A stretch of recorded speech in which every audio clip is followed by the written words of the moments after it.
Bapak, Ibu, Saudara dan Saudari yang dikasihi Tuhan, izinkan kami akan membacakan Warta Jemaat Minggu 15 November 2020. Warta Jemaat Minggu 15 November 2020. 1. Pelayanan ibadah Minggu 15 November 2020. Kayu Apu dilayani oleh Bapak Pendeta Sri Sugianto. Penerima tamu Bapak Heri Baktiarso, Bapak Ismulyadi, Bapak Surya Wahyu Wibawa, Petugas kolektan Bapak Heri Baktiarso, Bapak Ismulyadi, Bapak Karyoso, Bapak Surya Wahyu Wibawa. Petugas singer Ibu Estu dan Saudari Runti. Petugas LCD Bapak Andi. Petugas Son Bapak Anton. Untuk ibadah nanti sore, penerima tamu yaitu Bapak Heri Baktiarso, Bapak Alfius dan Ibu Peryanti. Petugas kolektan Bapak Heri Baktiarso, Bapak Alfius, Bapak Suyanto dan Ibu Peryanti. Petugas singer Ibu Nining dan Saudari Kurnia. Petugas LCD Bapak Roni. Petugas Son Bapak Richard. 2. Pelayanan ibadah Kamis malam 19 November 2020 jam 19 atau jam 7 malam dilayani oleh Bapak Heri Baktiarso. Ibadah di rumah masing-masing melalui rekaman audio. 3. Pelayanan ibadah minggu depan tanggal 22 November 2020, Kayu Apu dilayani oleh Bapak Pendeta Selamet Suharyanto. Ibadah jam 7 diikuti oleh kelompok doa 1 sampai kelompok doa 5. Ibadah jam 17 diikuti oleh kelompok doa 6, kelompok doa 9, kelompok conge dan kelompok ngeluh. 4. Komisi wanita. Ibadah wanita Selasa 17 November 2020 jam 17 atau jam 5 sore dilayani oleh Ibu Suryati Marta. Ibadah di rumah masing-masing melalui rekaman audio. 5. Dari Komisi Pemuda Remaja. Ibadah gabungan pemuda remaja 1-21 November 2020 jam 7 malam dilayani oleh Bapak Heri Baktiarso. Hari ini Panitia Natal Pemuda Remaja akan mengadakan pencarian barang rosok untuk mendukung dana Natal. Demikian warta jemaat di pagi ini. Selamat beribadah, Tuhan Yesus memberkati.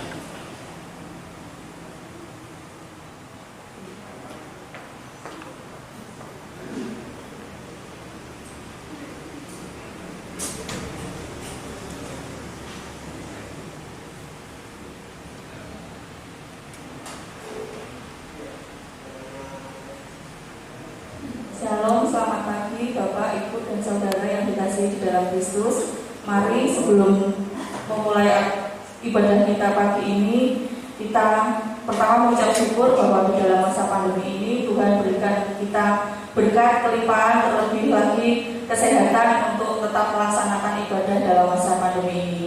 Mari sebelum kita memulai ibadah kita pagi ini, kita pujikan pujian dari Kidung Jemaat nomor 356, bait pertama yang kedua, untuk bait yang kedua kami undang untuk seluruh jemaat bangkit berdiri untuk memuji Tuhan bersama-sama. Mari.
Bapak Ibu Saudara yang terkasih dalam Tuhan, kita mengaminkan bahwa pertolongan kita adalah dalam nama Tuhan Allah yang menjadikan langit dan bumi, dan yang tidak meninggalkan perbuatan tangannya, serta tetap setia untuk selama-lamanya. Amin.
Dipersilahkan duduk kembali.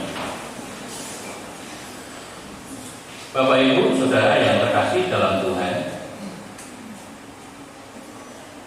Tuhan kita adalah Tuhan yang menopang kita, yang menolong kita.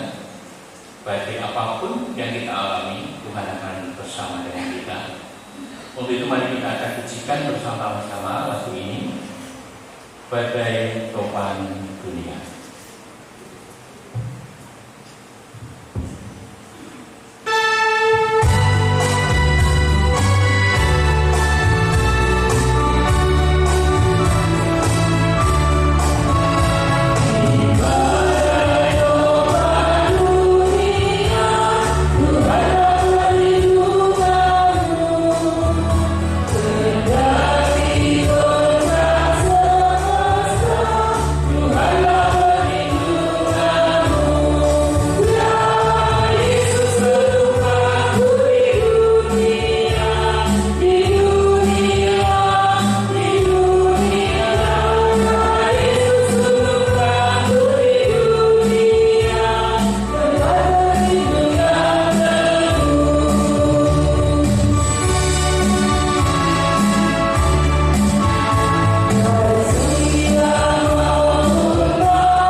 kita akan membaca firman Tuhan tentang hukum Tuhan yang harus kita dengar dan dapat kita lakukan dalam kehidupan hari lepas hari. Demikian bunyinya. Kasihilah Tuhan Allahmu dengan segenap hatimu dan dengan segenap jiwamu dan dengan segenap akal budimu. Itulah hukum yang terutama dan yang pertama. Dan hukum yang kedua yang sama dengan itu ialah kasihilah sesama manusia seperti dirimu sendiri. Pada kedua hukum inilah tergantung seluruh hukum Taurat dan kitab para nabi. Bapak Ibu, kalau menurut hukum ini, pertama yang harus kita kasih adalah Tuhan. Yang kedua baru sesama, dan yang ketiga diri kita. Tetapi kenyataannya diri kita baru Tuhan atau sebaliknya. Maka dari itu pada hari ini, mari kita bersama-sama mengambil usaha di hadapan Tuhan, dan kita nanti akan mendengar berita pengampunan dosa. Mari kita akan berdiri.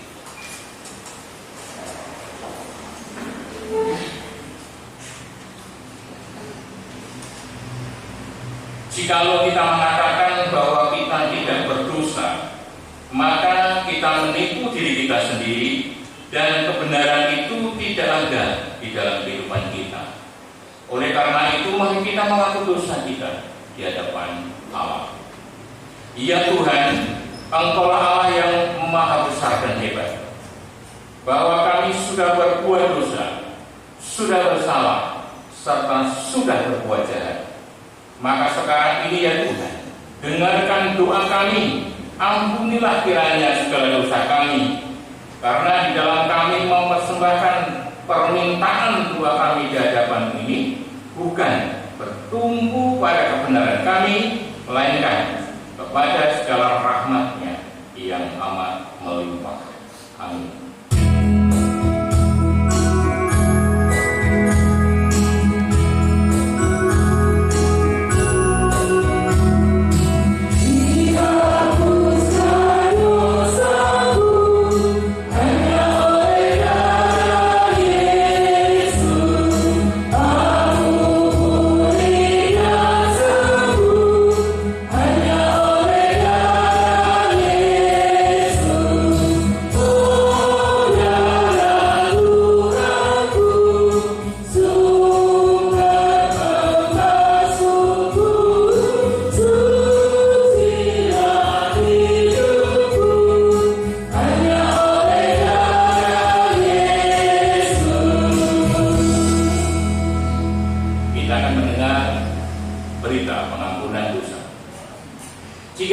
Kita mengaku segala dosa kita, Allah itu setia dan adil, sehingga Ia mengampuni segala dosa, menyucikan kita dari segala kejahatan.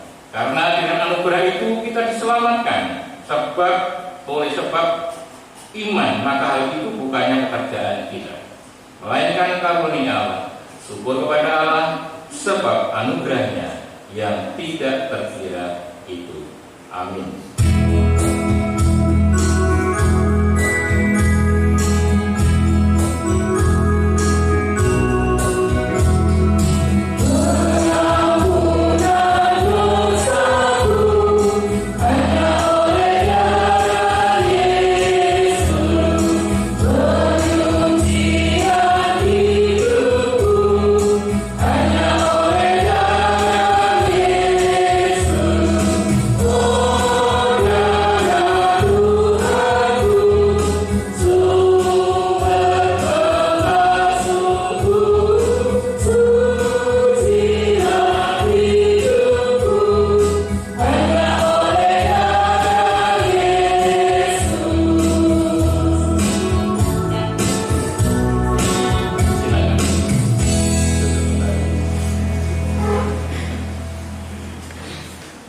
Firman Tuhan pada pagi hari ini terambil dari 1 Petrus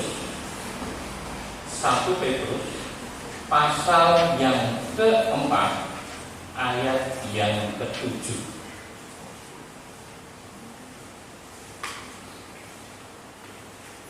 1 1 Petrus pasal 4 ayat yang ke-7.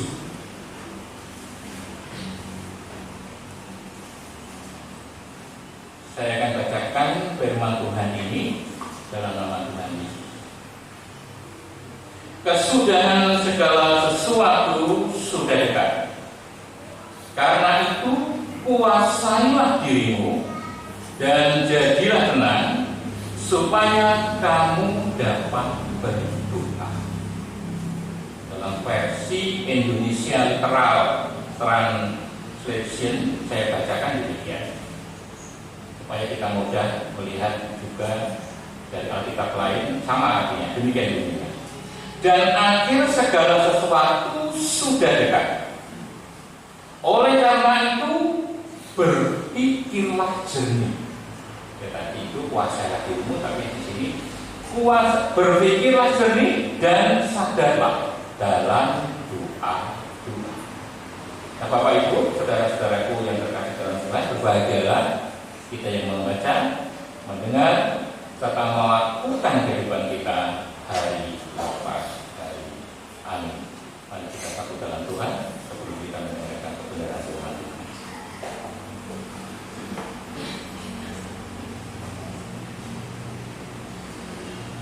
Tuhan kami Yesus Kristus, hari ini kami datang kepada-Mu ya Tuhan. Kami menyerahkan doa kami ke dalam tangan-Mu, mengucap syukur atas kebaikan yang Tuhan berikan kepada kami, mengucap syukur atas teman-teman yang baik, mengucap syukur atas istri, suami, anak yang baik yang Tuhan berikan kepada kami. Terima kasih Tuhan, mengucap syukur atas gereja Tuhan di tempat ini, mengucap syukur atas pengajar, majelis, dan komisi-komisi di sini yang melayani Tuhan di tempat ini, mengucap syukur atas kebaikan Tuhan. Untuk itu ya Tuhan Yesus, kami tak henti-hentinya selalu mengucap syukur akan hal itu. Hari ini kami berdoa untuk seluruh jemaat Tuhan yang tergabung di dalam PDC Kaliwaku yang saat ini mengalami sakit dan pemulihan. Kami berdoa untuk Pak Suparto, berdoa untuk Bapak Hardono, Mbak Sukinah, Ibu Suwati, Bapak Harsono, Bapak Saryoto, Bapak Suparto, dan Bapak Daniel Suyoto. Tuhan Yesus, nama-nama yang sudah Hamba-Mu sebut ini, kiranya Tuhan akan sembuhkan dengan kuasa dan darah-Mu ya Tuhan. Tuhan akan pulihkan Hamba-Mu ini ya Tuhan. Kami yakin dan percaya kuasa-Mu dari dahulu, sekarang, sampai selama-lamanya tetap sama ya Tuhan. Untuk kami menyerahkan untuk teman-teman dan saudara kami yang terkasih yang dalam keadaan saat ini dalam tangan Tuhan. Dan kami yakin Tuhan akan memulihkan, Tuhan akan menyembuhkan. Hari ini kami berdoa untuk jemaat Tuhan, kiranya Tuhan juga akan memberkati mereka. Kami ingin ya Tuhan, keluarga-keluarga mereka diberkati Tuhan, sehingga menjadi keluarga-keluarga yang diberkati oleh Tuhan. Keluarga-keluarga ya Tuhan yang menjadi berkat bagi orang lain. Berdoa untuk pekerjaan mereka, berdoa untuk usaha mereka. Biarlah ya Tuhan dengan usaha, pekerjaan itu ya Bapa akan menopang kebutuhan keluarga mereka masing-masing. Berdoa untuk anak-anak kami yang masih dalam pendidikan. Tuhan akan menolong supaya Tuhan mereka menjadi anak yang berhasil. Kami ingin bertumbuh dan berkembang baik secara fisik, secara rohani maupun secara pikiran. Mereka bisa bertumbuh dan berkembang. Mereka menyerahkan jemaat Tuhan di tempat ini ke dalam tangan Tuhan. Pengurus yang sudah Tuhan tunjuk, ialah ya Tuhan pengurus yang melakukan segala sesuatu dengan sebaik-baiknya. Ada roh persatuan dan kesatuan untuk bersama-sama memajukan gereja Tuhan di tempat ini. Berikan roh kebijaksanaan sehingga bisa memutuskan segala sesuatu dengan baik, sehingga ya Tuhan pengurus di tempat ini terus dipakai oleh Tuhan. Pak Selamat yang melayani Tuhan di tempat ini, kami berdoa, berikan kekuatan hamba-Mu ini, berikan roh penghiburan dan hikmat-Mu ya Tuhan, untuk bisa membina jemaat Tuhan di tempat ini. Berdoa ya Tuhan untuk anak-anaknya dalam pendidikan. Tuhan akan mencukupkan kebutuhan mereka. Tuhan akan memberkati sehingga ya Tuhan anak-anak ini bisa sekolah pendidikan sampai selesai ya Tuhan. Ibu Selamat yang melayani anak-anak juga suami, berikan Tuhan ketegaran, ketekunan, sehingga dapat melayani dengan sebaik-baiknya, sehingga keluarga ini ya Tuhan Yesus akhirnya ya Tuhan menjadi keluarga yang sungguh diberkati oleh Tuhan. Hari ini kami akan mendengarkan firman Tuhan.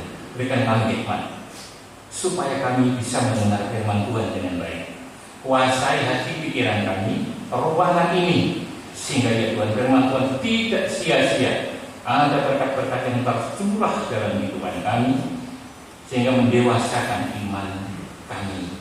Tuhan, pada hari ini kami menyerahkan untuk pemerintah negara kami yang tercinta ini, kiranya Tuhan ikut hadir supaya bangsa dan negara kami ini semakin hari semakin maju, semakin hari ya Tuhan semakin baik.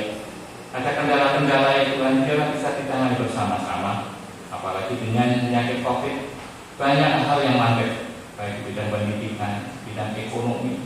Ya Tuhan terganggu, untuk kami menyerahkan Tuhan. Biarlah ya Tuhan Yesus Corona ini segera hilang.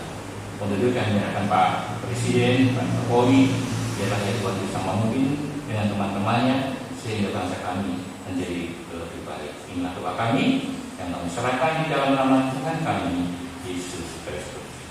Amin. Kita akan memberikan persembahan kepada Tuhan, dan kita sudah memberikan persembahan bagian. Untuk itu kita akan menguji nama Tuhan. Lagu wajib saya 337. Betapa kita tidak bersyukur.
Mari kita satu di dalam doa.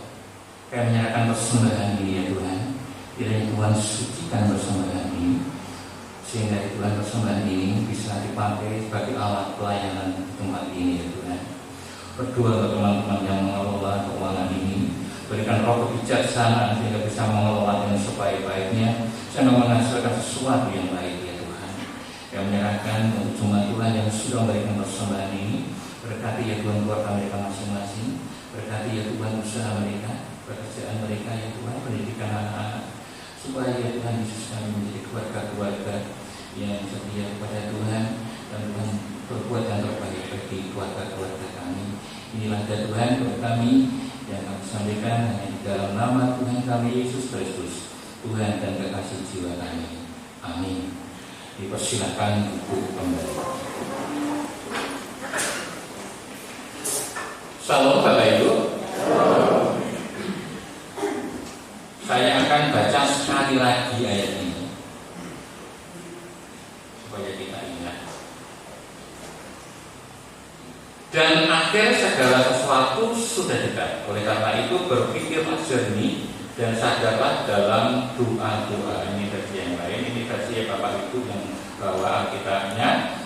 Saya baca, kesudahan segala sesuatu sudah dekat, karena itu kuasilah dirimu dan jadilah tenang, supaya kamu dapat berdoa. Nah Bapak Ibu, saudara-saudara yang terkasih dalam Tuhan, firman Tuhan ini ditulis oleh Rasul Petrus, muridnya Tuhan Yesus, kepada jemaat di Asia Kecil, supaya jemaat Tuhan itu kuat menghadapi berbagai masalah hidup nantinya.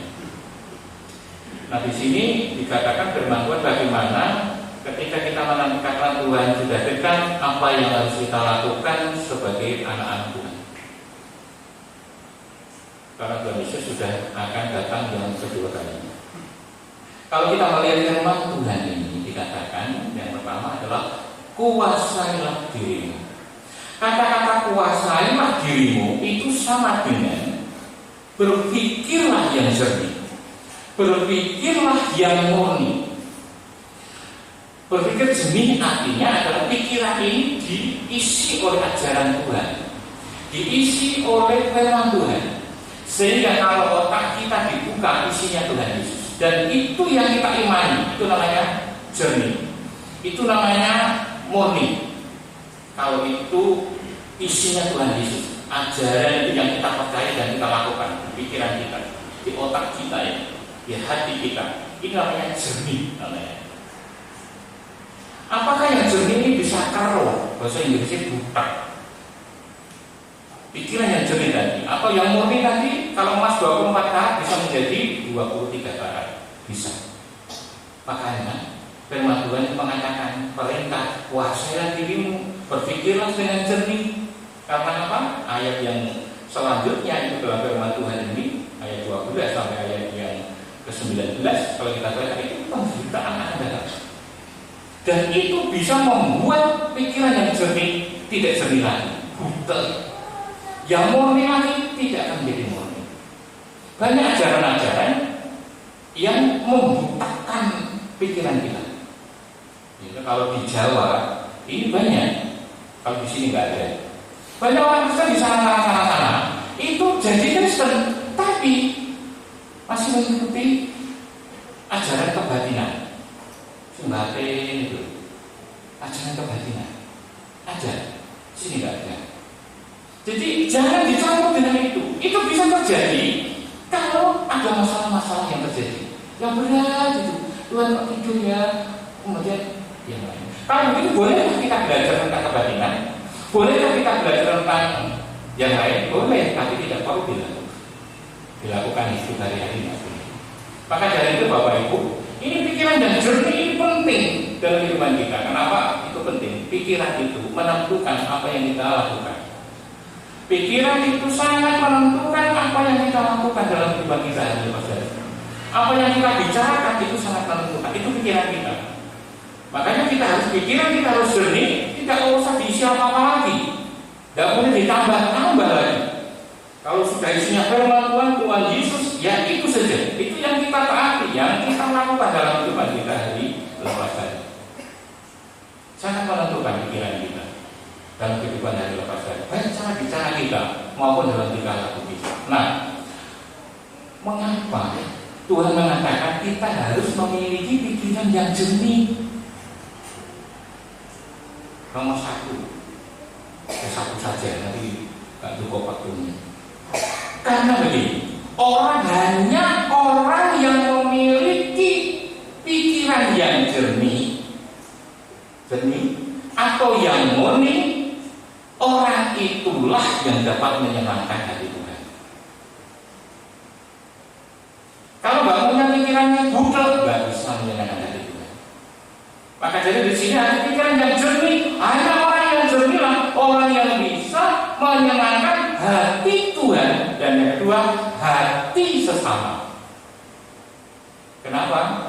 Jelenterahannya ya apa sih Pak? Jelenterahannya gimana sih Pak? Nah, jelenterahannya itu begini, contoh konkretnya. Bila kita pikiran jernih, bisa menyenangkan hati Tuhan dan juga sesama. Contohnya gini, kalau kita mengasihi Tuhan, itu pasti ingin menyenangkan hati Tuhan. Amin. Nonsen katanya mengasihi itu akan menyakiti hati Tuhan. Contoh konkretnya apa? Dalam hari lepas hari, kalau kita bisa menyenangkan itu, menyenangkan hati Tuhan, kata-kata kita itu selalu menjadi berkah. Puji Tuhan, haleluya. Selalu memberikan suatu ajakan yang konstruktif atau ajakan yang membangun, bukan merusak. Kata-kata yang menjadi berkat, bukan kata-kata kotor. Kata-kata kotor itu menyakiti Tuhan, berbohong itu menyakiti Tuhan. Itu tidak. Kata-katanya menjadi berkat. Orang ini senang, orang ini rambutnya senang, karena orang itu menjadi berkat. Kata-katanya menjadi berkat. Kemudian Bapak Ibu saudara-saudaraku, tingkah lakunya bagaimana? Coba kalau kita hubungan dengan pelayanan, kan sangat kuat sekali tingkah laku itu. Kalau kita hubungan di dalam pelayanan di gereja, kayak saya harus mempersiapkan sebaik-baiknya supaya Tuhan disenangkan. Saya tidak menyenangkan Bapak Ibu, supaya firman Tuhan menyenangkan, didengar dan menyenangkan dari Tuhan, sampaikan benar. Yang jadi sinar, nah ini ngomong-ngomong, siapa saja jadi sinar, lakukan dengan baik, dengan sungguh-sungguh. Ini pelayanan Tuhan, gak boleh bermain-main, supaya Tuhan disenangkan. Yang mana musik? Semua kita lakukan dengan sebaik-baiknya. Inilah menyenangkan hati Tuhan. Kapan hari majelis ngomong sama saya, kali segar, Pak Sri, saya dapat laporan dari bendahara. Apa? Ada uang yang mungkar. Mungkar tahu? Yang panjangnya segini jadi pendek segini. Itu ternyata uang 2000 wes total di Jawa Timur, putul total. Itu di selotip itu dikasih apa itu? Nah, pokoknya dikasih somasi. Akhirnya kurang. Wes untal-untal dimasukkan ke persembahan. Apakah ini menyenangkan hati Tuhan? Apa yang kita lakukan menunjukkan hati kita? Nah, aku rada ngomong sedikit kapan dari akhirnya sekarang sudah tidak ada. Bapak Ibu, inilah hal-hal yang harus kita lakukan untuk menyenangkan hati Tuhan. Terus apa yang kita lakukan sebagai jemaat, sebagai orang awam, apa yang kita lakukan untuk menyenangkan hati Tuhan, untuk hari lepas hari hidupnya? Gampang. Kalau saya sudah SMP sudah melayani Tuhan setelah minggu. Saya pemuda ketika itu, baik itu di Palembang, baik itu di Jawa Tengah, di Jawa Timur, saya selalu membuat vokal grup band. Itu pasti saya. Bahkan ketika saya mahasiswa ada sampai grup band dan vokal. Kalau ada acara-acara penting, kami segera gampang tidak salah dan lain-lain lagi. Bahkan 39 tahun yang lalu saya ngajar di Bokri Margojotayu. Di sana juga saya mengajar vokal. Kan di sini nggak ada. Gerejanya besar, pemuda-pemudinya 200-an orang, termasuk saya ini. Saya ini membuat vokal anak sekolah minggu, remaja, pemuda 2 dan ibu-ibu 5 grup. Setiap hari malam kami latihan. Saya melatih mereka. Remaja juga demikian. Bahkan ada seorang remaja yang saya latih dulu sekarang berjemaah di sini, berjemaah di Kaliwaku. Itu 39 tahun yang lalu. Orangnya itu masih kecil, karena baru lulus SD, SMP. Orangnya ini senang nyanyi, rajin ketika itu, semangat untuk memuji Tuhan. Setiap minggu kami memuji nama Tuhan. Nah, remaja yang berada di sini itu adalah Mbak Mami, ibunya Adi. Ada di sini orangnya? Ini ada. Ini juga anak buah saya ketika dia masih remaja, masih kecil. Dia tahu sejarah saya di sana bagaimana.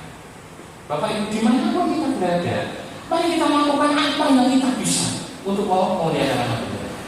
Kalau saya bagaimana Pak? Ya memberitahulah ke teman-temannya. Ini kan online, ibu-ibu atau pemisan atau apalah memperingatkan secara pribadi, jabri. Ini nggak lama HP ini mau mbak sekarang ulek-ulek sampai saya ulek-ulek nggak pernah pakai HP, jadi parahnya lah. Intinya seperti itu. Itu adalah pelayanan yang menyenangkan hati Tuhan. Kalau ini semua kita lakukan, oh luar biasa, Tuhan disenangkan. Dan itu hanya bisa dilakukan oleh orang yang pikiran jernih, pikirannya tidak murni. Yang kedua adalah menyenangkan hati sesama. Menyenangkan hati sesama kita. Orang yang kita kasihi tidak mungkin kita sakiti. Itu sama.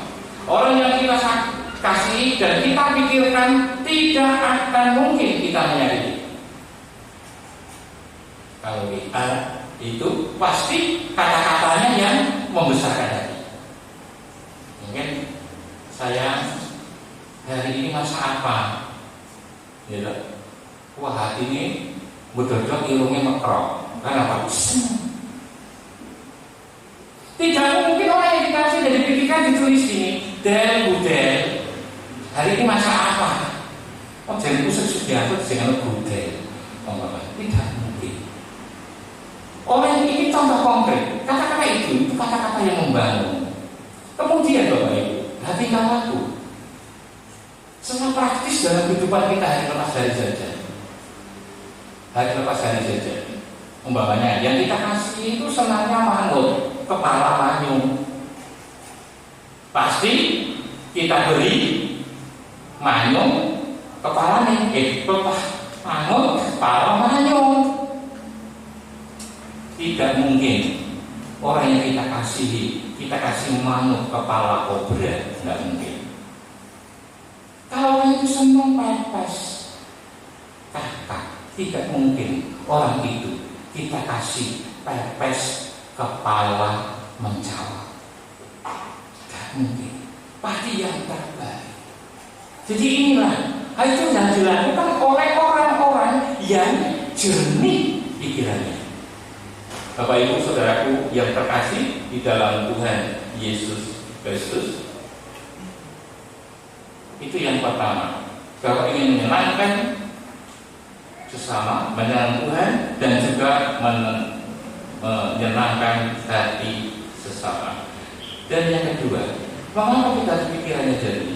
Ketika Tuhan Yesus itu ada dalam pikiran kita, ketika Tuhan Yesus itu ada di dalam otak kita ini, yang kita pikirkan adalah tentang Tuhan. Kalau di otak kita ada lampir, yang kita pikirkan mungkin lampir.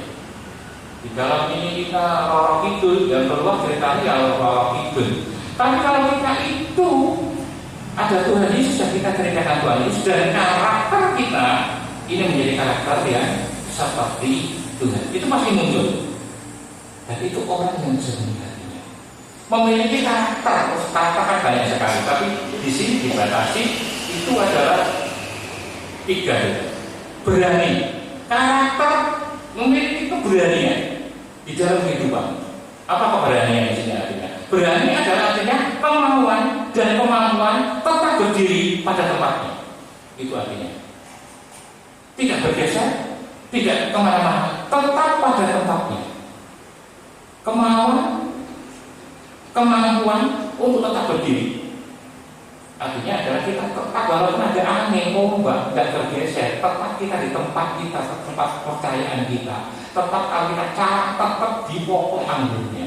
Itu namanya orang yang berani itu seperti itu, nggak bergeser. Apapun tidak bergeser. Angin hujan tidak bergeser. Itu namanya orang yang berani. Juga berani menanggung risiko. Kita menjadi orang Kristen itu nggak mudah sebenarnya. Kita harus berani menanggung risiko. Bapak Ibu ingin menang, kita ingin menang, betul? Bahkan lebih dari pemenang. Salahnya apa? Kalau kita ingin menang, perang dulu, baru dikatakan menang. Usah dulu perang terus ngomong menang reso. Tapi kita harus berani menanggung risiko. Jauh dengan Goliat, secara manusia kalah. Tetap ada keberanian akhirnya menang. Gideon dengan hanya 300 melawan 50.000 tentara. menang. Harus ada sebuah keberanian. Perang dulu baru bisa katakan menang. Nah, hidup kita itu seperti itu. Kita harus berani berubah juga. Kadang-kadang kalau saya membaca seseorang, kamu tuh gini-gini, gak bisa Pak, Bapak iya ini, aku ini, ada saya Pak. Kita harus mau berubah dalam kehidupan kita ke arah kebaikan. Coba berani untuk berkorban. Berani untuk berkorban. Kalau enggak, susah. Ini orang yang jernih hatinya. Kemudian karakter yang kedua, kalau terbuka. Kita mau terbuka di hadapan Tuhan tentunya. Arti terbuka itu adalah melepaskan tali pada pemikiran diri sendiri. Aku yang paling benar, aku yang paling hebat, itu dibuka. Sehingga teman-teman bisa masuk. Contohnya karung. Karung itu ada keuangan yang jepun itu macam-macam, bisa diisi tidak bisa. Tali itu harus dilepas, baru bisa diisi. Demikian pula kita harus melepaskan tali itu dari pemikiran diri sendiri, kebenaran diri sendiri, mau diisi oleh firman Tuhan. Itu harus jernih hatinya. Orang yang jernih hatinya itu rela terbuka mau diisi firman Tuhan. Dan terakhir jujur. Jujur itu apa? Berkata-kata apa adanya. Iya, tidak. Tidak menutupi kepribadian kita di hadapan Tuhan. Nah Bapak Ibu Saudara, ini adalah karakter Kristus yang ada di dalam kehidupan kita. Ini yang pertama. Jadi yang pertama ini adalah pikiran yang jernih. Itu harus kita amankan, harus kita pelihara. Jangan menjadi buta, supaya kita bisa menyenangkan Tuhan, kemudian juga sesama, dan juga tadi kita bisa melakukan atau karakter kita yang dilakukan seperti Kristus. Dan yang kedua, jadilah tenang. Firman Tuhan katakan tadi. Apa arti jadilah tenang? Jadilah tenang itu sama dengan jadilah waras. Kalau saya tidak waras itu kan tidak ada di jalan-jalan banyak. Waras itu tenang, waras. Sadar itu namanya artinya tenang. Nah, tenang setelah saya cari artinya itu ternyata demikian. Menempatkan Tuhan Yesus pada tempatnya. Kalau mie ini berguna kalau di tempatnya seperti ini. Tapi tidak pada tempatnya, nggak pada aku ngomong. Nggak perlu, tapi tidak pada tempatnya. Kalau tempatnya, nah ini Pak. Kalau kita menempatkan Tuhan Yesus Kristus itu pada tempatnya, maka sangat berguna dalam kehidupan kita. Tempatnya di mana? Di hati kita. Pikiran kita, tempatnya di situ. Sehingga apa yang kita lakukan itu benar. Dan apa yang terjadi dalam kehidupan kita, masalah-masalah yang terjadi itu kita mengambil sesuatu yang sisi yang benar. Ujian daripada Tuhan itu berat. Masalah cobaan itu berat. Tetapi ujian itu harus kita ambil dari sisi yang benar. Sehingga bisa menjadi pelajaran bagi kita. Jadi justru masalah itu menjadi pelajaran bagi kita. Ada mutiara rohani di situ, ada emas rohani di situ, ada diamond di situ, yang bisa kita ambil untuk mendewaskan iman kita. Itu adalah artinya tenang. Kita akan yang Tuhan bisa ada dalam kehidupan kita posisikan di hati kita, pikiran kita tidak gelisah, kita menjadi tenang. Tuhan menjaga kita. Tapi ada orang yang memposisikan Tuhan itu salah di luar hati kita, sehingga Tuhan itu seperti apotek. Butuh saja nih apotek ini sakit. Nah ada salah Tuhan, tapi tidak keadaan orang apa-apa lari Gusti. Itu namanya memposisikan yang tidak benar. Orang semacam ini tidak akan tenang hidup.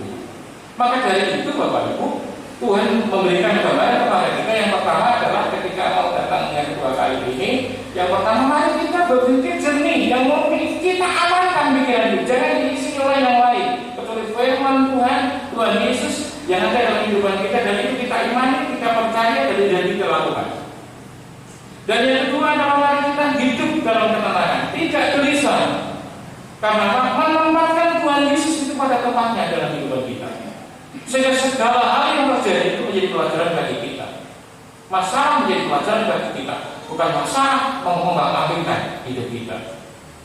Kuasa Tuhan lebih besar daripada masalah. Dan kalau kita percayakan kepada Tuhan, Tuhan pasti akan menolong kita. Maka dari itu Bapak Ibu, kita harus sungguh-sungguh memahami akan hal ini. Semakin kita paham Tuhan Yesus, bahwa Dia adalah Tuhan Juru Selamat, Dia yang memelihara kita, Dia yang memberikan kekuatan kepada kita, Dia yang memberikan kita, semakin banyak kita paham tentang Tuhan, semakin Tuhan penting dalam hidup kita. Maka dari itu kita pahami, belajar firman Tuhan. Nah, bagaimana caranya Imam Jajah supaya kita tetap tenang, kita pikiran tetap jernih? Firman Tuhan dengan jelas katakan, kita harus latihan. Latihan untuk apa? Di sini dikatakan doa. Kita harus latihan segala sesuatu, dimulai proses latihan. Bisa numpak sepeda motor juga latihan. Saya nggak numpak sepeda motor, nggak akan bisa naik sepeda motor. Harus latihan, naik situ nih. Bulat nabrak agar orang. Tidak apa-apa, tengah-tengah nanti akan bisa. Proses latihan doa, sehingga latihan setiap hari berdoa. Siapa di sini yang setiap pagi berdoa? Bukan cari HP, beda maksudnya. Baca firman Tuhan, pengantaran akan terjadi, dan itu yang membuat pikiran kita jernih. Latihan itu penting loh. Setiap hari sehingga menjadi gaya hidup kebutuhan hidup. Ini nggak dungu enak. Ini nggak baca firman setiap hari nggak enak. Coba sekarang sini yang saya tadi baca firman Tuhan dan berdoa siapa? Ini pasti beda orang. Pasti rohani. Kalau kita baca seperti itu. Nah Bapak Ibu, penting sekali kita intinya untuk belajar latihan. Sehingga menjadi gaya hidup, kebutuhan hidup. Orang Indonesia makanannya apa? Nasi. Mengapa makan nasi? Setiap mulai indil-indil dikasih makan nasi. Dilatih makan nasi, akhirnya sampai besar makan nasi. Enggak makan nasi menjadi gaya hidup akhirnya. Masuk sudah makan kentang, makan ini, mencawa. Belum makan nasi, belum makan. Karena sudah menjadi gaya hidup. Bapak Ibu Saudaraku yang terkasih dalam Tuhan, saya akhiri firman Tuhan ini dengan ilustrasi. Apa bedanya saya dengan Mike Tyson? Mike Tyson itu apa ya? Orang bertinju, pinju. Berat saya ini 85. Kalau untuk tinju itu kelas berat ringan, kelas penjelajah. Bisa ke kelas berat, saya nantang bisa, ke berat ringan bisa, ke ringan bisa. Saya tidak bisa kemana-mana. Saya pakai sarung tinju, dua-duanya. Saya pakai celana tinju cuma berapa. Saya pakai sepatu tinju yang ringan. Kemudian saya seperti gaya petinju, mungkin agak besar sedikit perut saya. Tapi orang melihat itu tas berat, gitu. Apa bedanya sekarang? Saya bisa memukul apakah dari bawah ke atas. Mike Tyson juga bisa. Mike Tyson bisa memukul lombok apa ya? Begini bisa. Saya bisa. Mike Tyson bisa gagal aku begini, nutupi semuanya bisa. Saya juga bisa. Jack bisa. Mike Tyson bisa. Saya juga bisa. Oh, kok sudah bedanya? Pojok soalnya, bayangin mau petinju saya, bini bisa saya, lari-lari kayak Mike Tyson bisa. Apa yang membedakan saya dengan Mike Tyson tadi? Bapak Ibu tahu? Untuk membedakan saya dengan Mike Tyson itu kalau saya bertarung sungguhan dengan Mike Tyson, kira-kira saya menang apa kalah? Bayangin. Mungkin detik pertama saya bisa menghindar, detik kedua saya bisa tak kerai kalau jumpa tak cakap kupingnya bisa tadi. Detik ketiga mungkin aku terpukul dan saya pasti ambruk. Tidak hanya ambruk, aku semaput. Tidak hanya semaput, dibawa ambulan di rumah sakit. Itu bedanya. Kalau saya bertarung dengan sesungguhnya. Kenapa saya kok kalah? Saya nggak pernah berlatih.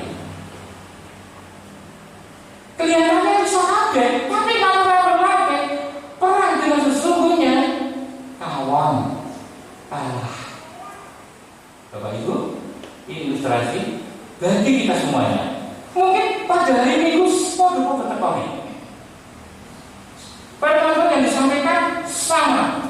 Teko Kemisan, Rabuan, Senin, Jumatan, Sabtuan. Teko akhir ketoki.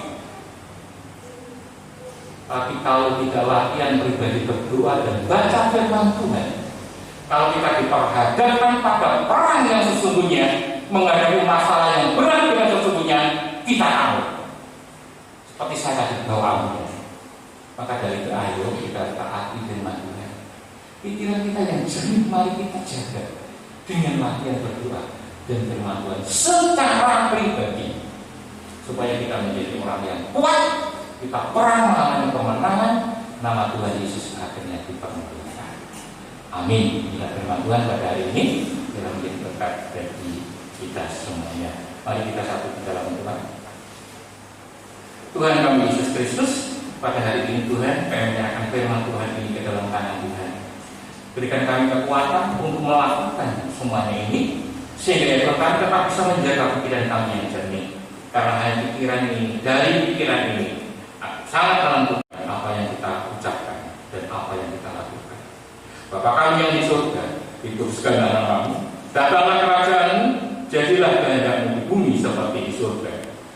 Berikanlah kami pada hari ini makanan kami yang secukupnya, dan ampunilah kami akan kesalahan kami, seperti kami juga mengampuni orang yang bersalah kepada kami. Dan janganlah membawa kami ke dalam pencobaan, tetapi lepaskanlah kami daripada yang jahat.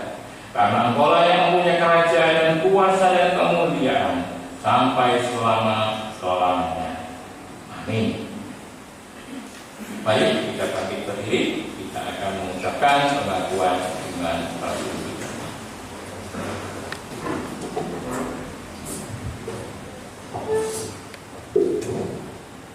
Baik, mari kita mengungkapkan pengakuan iman Rasul. Pengakuan iman Rasul 1. Aku percaya kepada Allah Bapa yang Maha Kuasa, Kali langit dan bumi. 2. Dan kepada Yesus Kristus anaknya yang tunggal Tuhan kita, 3. Yang dikandung daripada Roh Kudus, lahir dari anak darah Maria, 4. yang menderita di bawah pemerintahan Pontius Pilatus, disalibkan, mati dan dikuburkan, turun ke dalam kerajaan maut. 5. Pada hari yang ketiga bangkit pula dari antara orang mati. 6. Naik ke surga, duduk sebelah kanan Allah Bapa yang Maha Kuasa. 7. Dan akan datang dari sana untuk menghakimi orang yang hidup dan yang mati. 8. Aku percaya kepada Roh Kudus, 9. gereja yang kudus dan persekutuan orang kudus, 10. pengampunan dosa, 11. kebangkitan daging, 12. dan hidup yang kekal. Amin. Dipersilakan itu kembali. Kita akan mendengarkan berita jemaat kepada majelis supaya masuk. Silakan.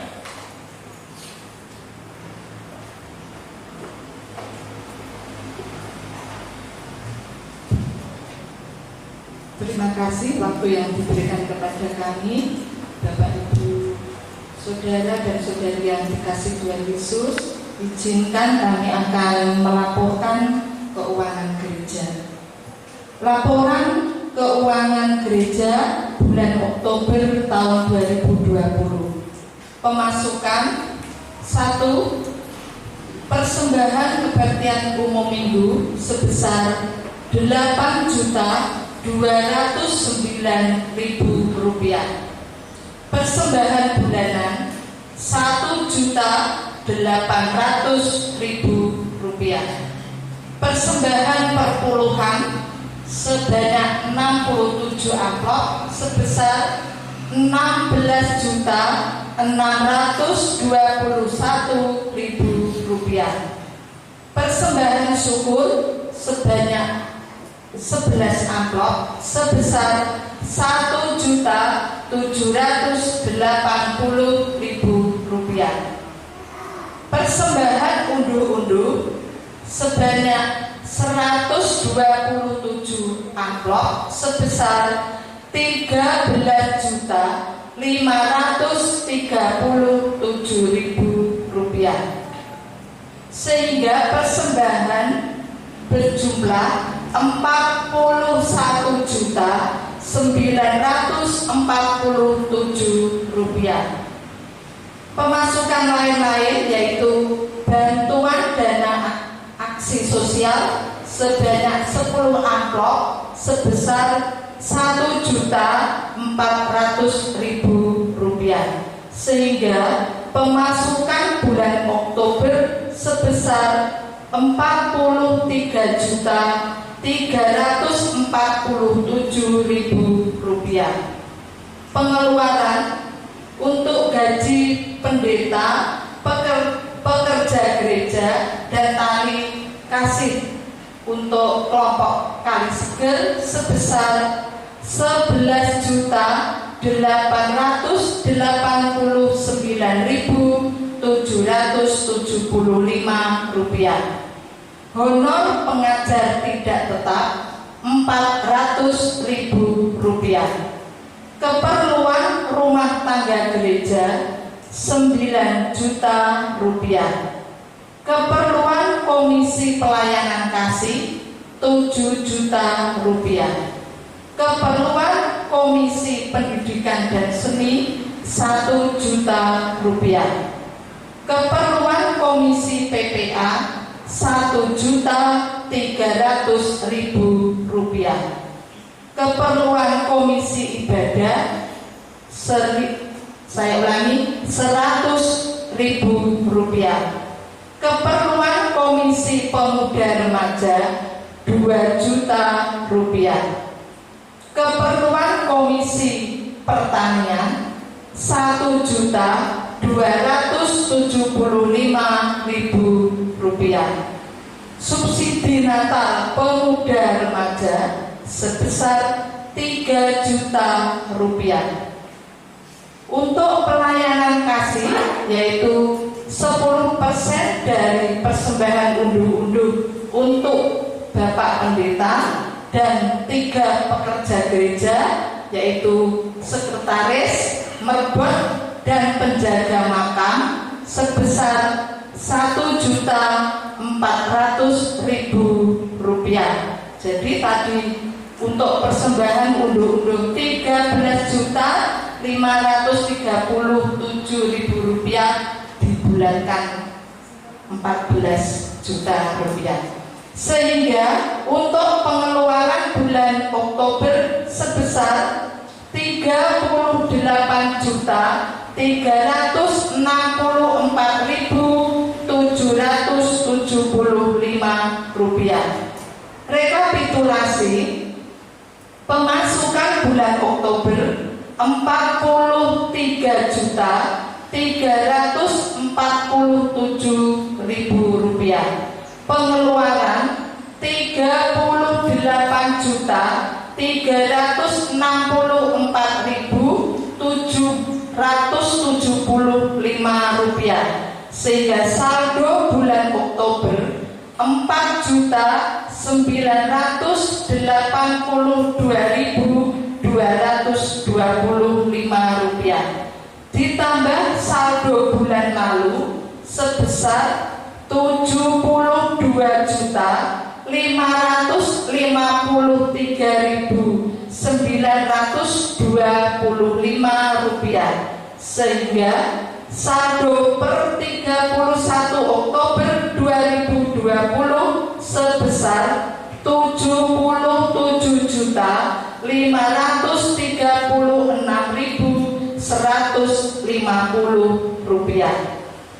Kita lanjutkan yaitu laporan keuangan pembangunan. Laporan keuangan pembangunan bulan Oktober yaitu pemasukan sebesar Rp2.169.000. pengeluaran yaitu untuk pemasangan lampu lapangan futsal sebesar Rp1.388.000, sehingga saldo bulan Oktober sebesar Rp781.000. Rekapitulasi, pemasukan bulan Oktober Rp2.169.000, pengeluaran Rp1.388.000, saldo Rp781.000, ditambah saldo bulan lalu sebesar Rp50.814.500, sehingga saldo per 31 Oktober 2020 sebesar Rp591.595.500. Demikian Bapak Ibu laporan keuangan dari kami. Terima kasih atas perhatiannya. Tuhan Yesus memberkati kita.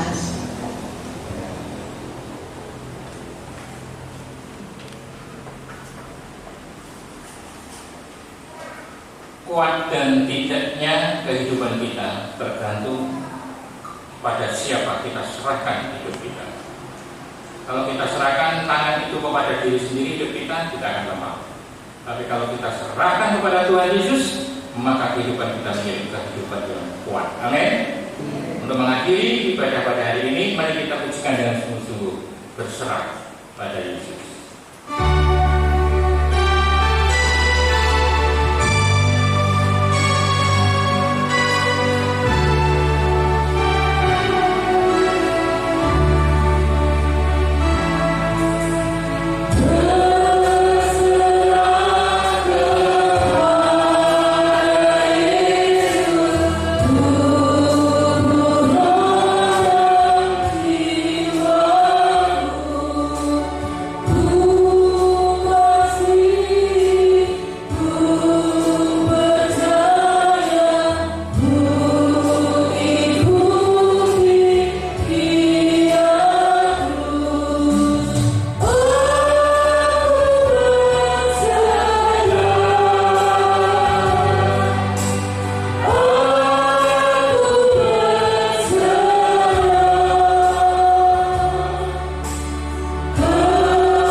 Pulanglah dengan sejahtera dan terimalah berkat Tuhan.